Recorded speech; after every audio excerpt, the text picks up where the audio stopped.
Hello, everybody. Good day to you all. Today, I am talking about Darby and the Dead. The movie is directed by Silas Howard, also starring Raleigh Downs and auli'i Cavello. I'm not sure I said the name right. And many others to the cast here. In the movie here, you follow Raleigh, who plays who plays Darby. She had an accident where she died, and they remember to bring her back. And because of this, because she died and came back, now she can pretty much speak to, communicate with the dead, and she helps them move on to their afterlife. And one of the girls there, um, who popular girl in school, used to pick on her. She dies, and she haunts Darby, and she tries to get her to pretty much throw this party have a party thrown to her in her honor, so she can move on. And you've seen her, and the only way she can do this, she got to become popular. And you've seen her go through this whole journey of becoming popular, and what goes with that, and also at the same time trying to help this ghost and also other ghosts as well too. And you're also trying to see her like in the relationship she has with her father and others as well. So that's just the whole time movie. Now, before I get into the good stuff, let's start with the bad part about the movie. The bad part of the movie is it's predictable. You already know where it's going to go because this movie is two movies combined. It's Can't Buy Me Love and The Sixth Sense. It took aspects for those two movies, combined them together, and they threw it in here. And because of that, you can see exactly where it's going to go. She's going to become popular. She's going to go to her head a little bit too, and then it's going to make her like people. And then you're going to see her downfall. But the thing is, though, it doesn't have it quite well. I Can't Buy Me Love because she never really had any friends. She had one friend a long time ago who became her bully, and so they're not really close. And so she pretty much kept to herself and did her own thing. And the only person she really talked to were the dead people who she had moved on. So she didn't even show anybody outside the school. She didn't even have no cliques, no club. She wasn't even part of the geek crowd or the nerds or anything like that. So when she was going through this journey, it wasn't like she ignored anybody, pushed anybody aside, and then treated people like crap. So it was like she was starting to get. She liked the fact that she was getting popular. She liked that a little bit, and she also liked the fact she was getting attention on the internet. People were getting a lot of likes and praise and stuff like that too. But it didn't go so far. It didn't make her seem like she was a mean girl. It didn't turn her into the girl who was bullying her, who was dead. It didn't turn her into her. And that's all she cared about. Because she still cared about other things other than like social media, stuff like that as well too. So it's like it never really went there. So she didn't really really learn a lesson too much. Like it made her neglect her responsibilities as helping the dead move on a little bit. But at the same time, she's actually kind of acting more like a regular teenager as she was before. So that's pretty much it. Yeah, and also a lot of characters on here were there, but they didn't really build them up that much. You didn't really care about them too much. Like it looked like they tried to give her a love interest, but they never really got them together. So it is they associated with them when they related, but they never really dated or never saw the relationship really grow. And so they had them come together at the end, had that thing in common. It didn't feel right because it felt kind of cheesy. Like a way out. When she found out, when she actually talked to the boy who actually liked her from the start, that she wanted to talk to, but she couldn't talk to because she had to become popular. When you find out that what they have in common, really they're doing that. They're gonna think of nothing else. Fine, I guess. So I mean, okay. That's one way to go. And the relationship she had with her father was okay, but he was barely in it, so you didn't really see them connect that much. I just came in every so often and say, "How are you doing? Are you okay? Are you okay?" He says, "I'm fine," and that's pretty much it. The only person she really connected to the whole that picture, who's really consistent with, is Tony Danza's character,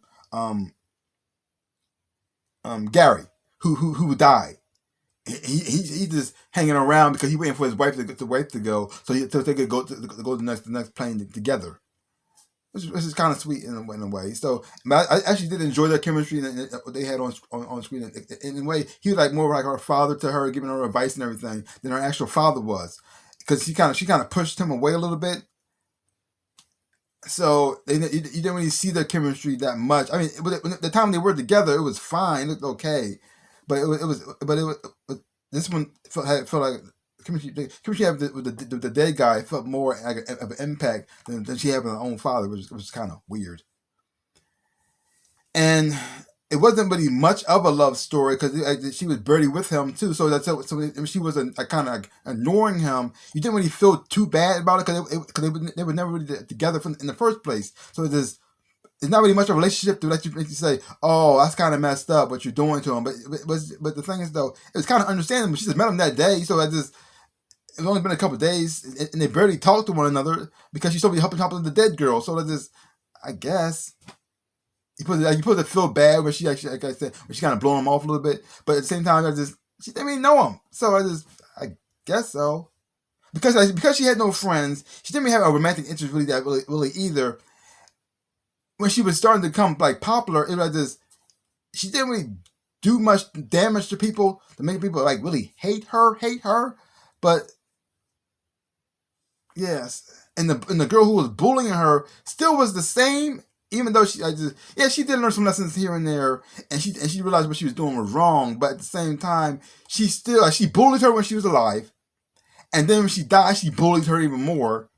And then when she started doing everything she wanted to do, and she started getting popular because she did everything she wanted to do, and she got popular because of it. And because she got popular because of it, then she got jealous of her for getting popular. So that's what she wanted to happen, so they could throw her a party.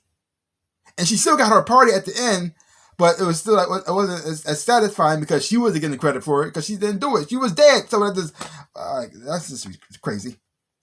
But overall, so let's move into the positive stuff. Positive stuff was I did like the chemistry she had with Tony Danza's character. The acting performance isn't bad. Some of the dialogue is all right. It's nothing like mind blowing here, but it's like this. It's okay. It's okay. I mean, it's like the worst movie I've ever seen in my life, but it ain't the best movie either. It's like mid tier, like this borderline. Like this, it passes, it hits the check marks and stuff like that too. So, but it's not like blowing my mind or anything. So it wasn't even that funny to me at times. So it was just all right. So yeah, it's one of the type of movies that is you can pass if you want to, but if you're kind of curious, you want to see it for yourself, I said check it out. You might have fun watching. You might even love it. Who knows? It's just this one. It wasn't like quite for me because I've seen movies that this kind of movie done before, and so I've seen it done better in other things. So this was like it was okay. It was okay. So leave comments down below. Let me know what you thought about this movie. Darby of the Dead. I think the movie a grade. I'm giving it a C minus. Yeah, go check it out for yourself. Hopefully, you'll love it or not. Leave comments down below. And if you have seen it, like I said, let me know what you thought about it. So, give my channel a big like, hit the thumbs up. Boom. Subscribe to my channel and share. I really appreciate it. Also, links down below. I'm show my social media. You want to follow me there. Thank you. I also do my stores where I sell things, my shirts and socks and everything else and whatnot. This is one of my shirts right here. This is my Arbor University shirt. Arbor University. Home of the Fighting Centaurs. Check it out.